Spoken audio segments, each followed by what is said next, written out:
So, this is my second screening and my spoiler-filled angry rant review for Scream number 6. So, I'm not gonna lie to you. The very beginning, the opening sequence with that Aussie, right, who's in a yellow dress, I believe. She was really pretty. She's all nervous about this date that she has with this guy. She's at this bar in New York, and eventually she ends up in this alleyway, right? And then creepily, stab, stab, stab. Ironically, the opening sequence was good, legitimately. As a matter of fact, I would say that even once we get to seeing the Flash from Spider-Man, who is wonderfully played, and he's also very creepy by the actor. I'm spacing out on his name. I think the actor's name is Tony. Remarkably, very solid performance. I would even go as far as to say that I love the warmer, colder game that Ghostface and him was playing, you know. Warmer, you're on fire. But then, right before the title card where it says Scream 6, okay, right before then, Ghostface, he says, I quote, "Who gives a fuck about movies?" And that is so cringy. That's where I knew. That was the first sign. Everything prior to that, I was like, this is pretty damn good, guys. But once we got to that moment, I was like, oh boy. Because ironically, I don't want to say really, but I genuinely liked the last Scream movie. I genuinely thought it was decent to good. But yeah, this was the first indicator that things are this is not good.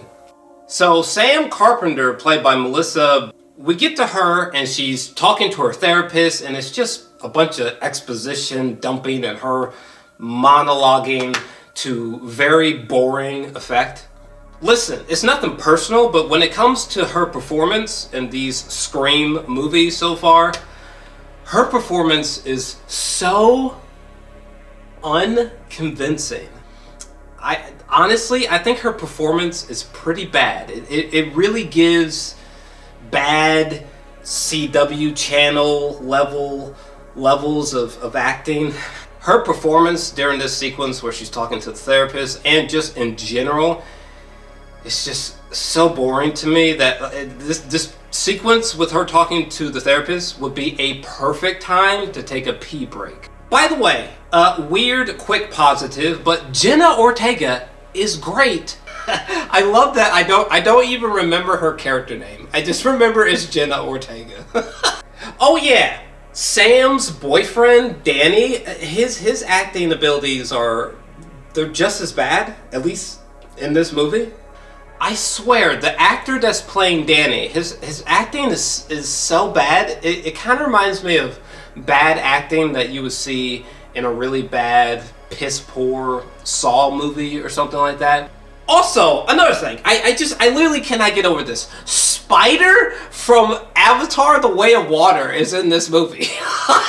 Another thing that drives me crazy is that the cast, the main cast in the 5th movie, they all had way more chemistry with each other. It was way more electric and fun to watch them together.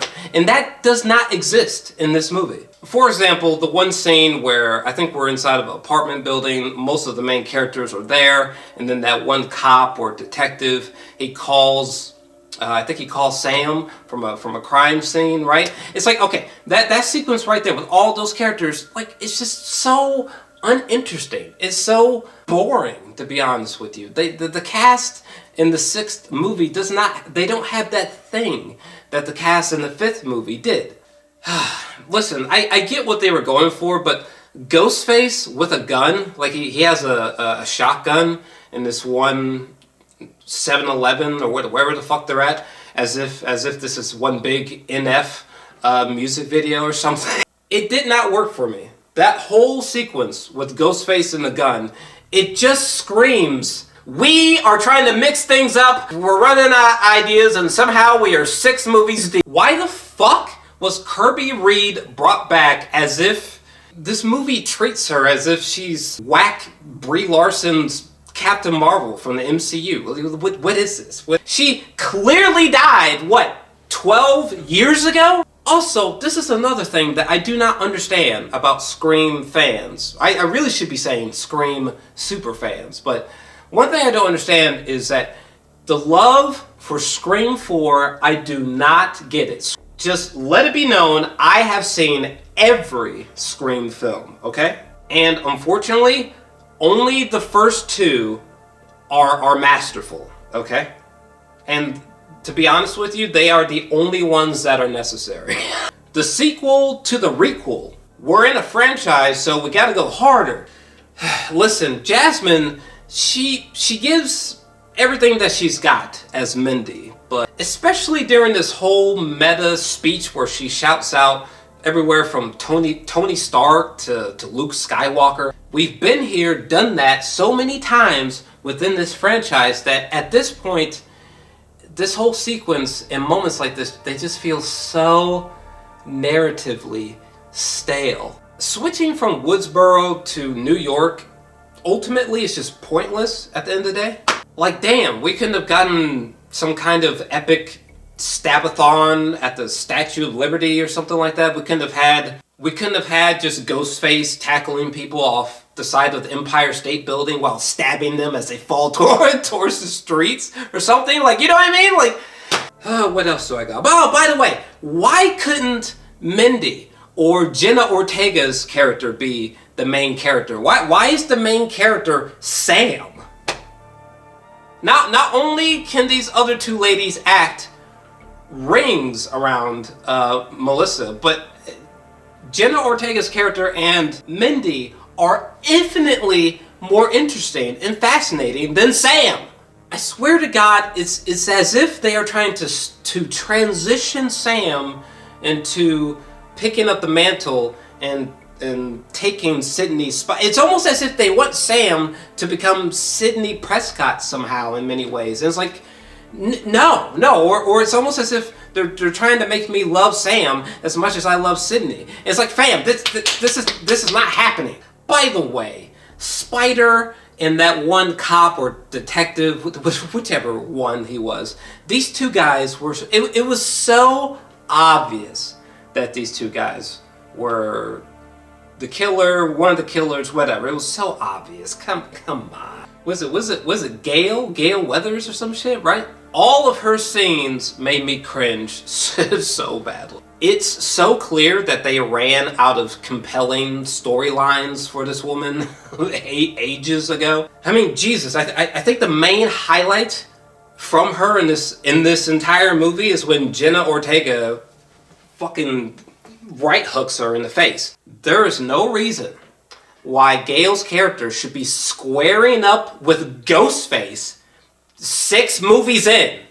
Gale, she's like, I'll shoot you in the fucking head. It's like, woman, no, okay, your character looks like she's 55 years old or something. No. There's no way she should be fighting Ghostface. There's no way she should be getting stabbed and still being able to fight Ghostface. That makes no sense to me. By the way, you know the whole subway sequence? You know, all the main characters are on the subway and see the different ghost faces with masks, right? And you can't tell which one's the real ghost face and which one's just some trick-or-treater motherfucker, right? That whole sequence should have been iconic. It should have been immediate classic with classic kills and action set pieces. And instead, this whole subway sequence was just so predictable. It was so boring. It was so uneventful. What? You could have had Sam Carpenter somehow on the top of the train while Ghostface is on the top of the train and he's like swinging at her and she's like and like you see the tracks flying by below and she's like, oh my God, and then you see like Jenna Ortega in the background running across the top of fucking train carts like, I'm coming, Sam, I'm coming, and then fucking Ghostface, he fucking like stands up while the fucking subway train's moving. He's like, bring it on, bitch. I still can't get over the fact that the last movie, the 5th one, I still can't get over the fact that it was decent to good. That's so weird, because this movie is the utter opposite. Oh yeah, Mindy and Chad surviving their stab wounds? Nigga, please.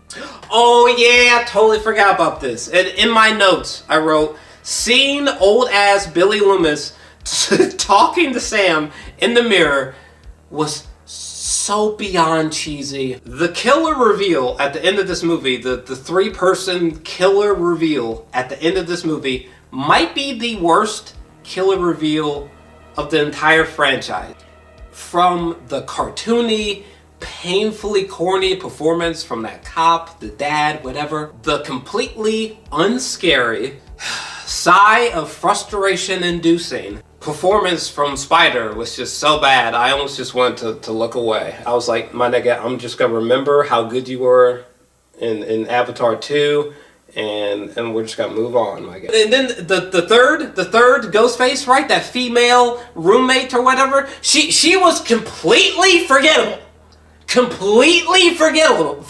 My God! For God's sakes, I've seen the movie twice just to make sure that I wasn't crazy. Just to make sure, like, yeah, this movie's bad, right? Because I will say, at least at the time of this recording, there's a lot of positive reviews for Scream 6, and I'm just not having it. Okay, Scream 5, good. Okay, Scream 3, a great argument, but ultimately, it's weak. It's a weaker film. The first two movies, golden, masterful, classics, horror classics, masterpieces, all that shit. Awesome.